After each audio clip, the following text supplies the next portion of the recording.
Voilà, nous sommes arrivés au centre de Pisi, qui est un centre compassion à Ouagadougou, dans un des quartiers les plus pauvres.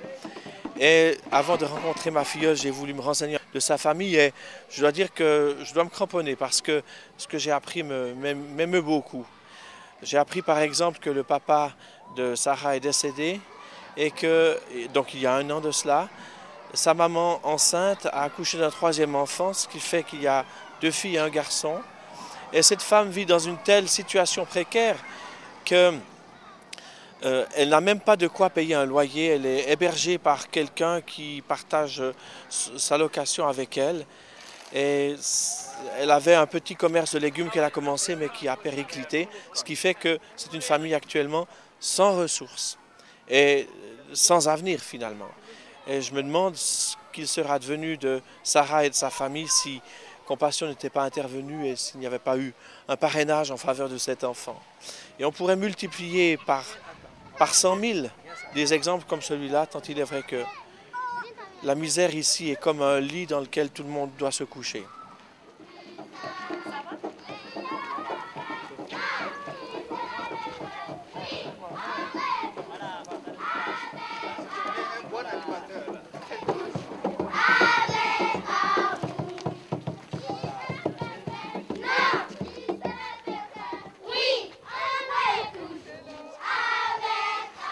Ici au Burkina, c'est un peu à s'y méprendre. Parce que lorsque l'on côtoie ces gens très attachants, toujours souriants, on a presque l'impression que c'est le bonheur total. Et pourtant, ces sourires cachent quelque chose d'assez difficile à supporter, une réalité qu'il est difficile d'appréhender. Le cas de la petite Sarah, orpheline, sans ressources et dont la mère galère pour faire vivre ses enfants, n'est pas un cas isolé, on peut multiplier à l'infini. Il y a peut-être plusieurs millions de familles dans cette situation dans ce pays. Et je me disais en regardant la situation de Sarah et de sa maman et de ses frères, mais si Compassion ou autre organisme n'était pas venu dans cette situation, mais que se serait-il passé de ces enfants? Qu'est-ce qu'il sera devenu d'eux? Quel aurait été leur avenir?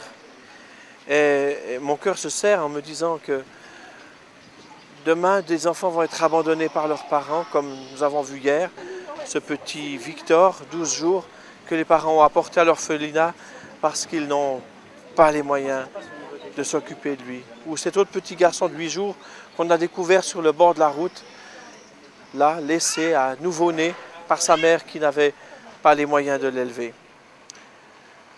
Que serait la vie de ces enfants si nous n'intervenons pas? Et on pourrait agir par pitié ou pour se calmer la conscience, mais je crois que le chrétien réalise l'ordre suprême de Jésus. Non seulement d'aller et de faire des disciples, mais aussi si ton frère a faim et que tu ne lui donnes pas de quoi manger, ta foi est vaine.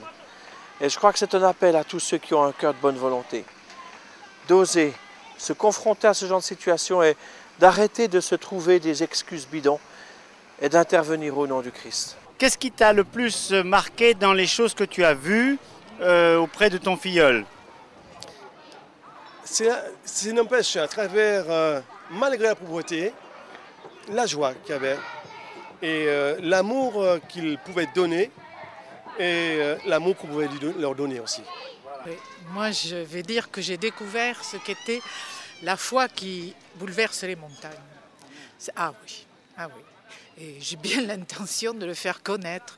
C'est quelque chose qu'on peut lire, que l'on peut imaginer, mais quand on le voit, c'est extraordinaire. Et j'ai bien l'intention de le faire connaître et d'intéresser des gens, parce que je suis sûre qu'il y a des gens que je connais qui, lorsqu'ils sauront, s'y intéresseront. Ça, c'est sûr. Nous nous sommes arrêtés auprès d'un magasin qui vend des céréales et nous avons pris 50 kilos de riz, un grand sac de pâtes, une grande bouteille d'huile pour la famille de ma filleule. Et imaginez qu'avec 50 francs suisses, on peut avoir tout cela. Finalement, avec relativement peu comparé à chez nous, on peut faire énormément ici.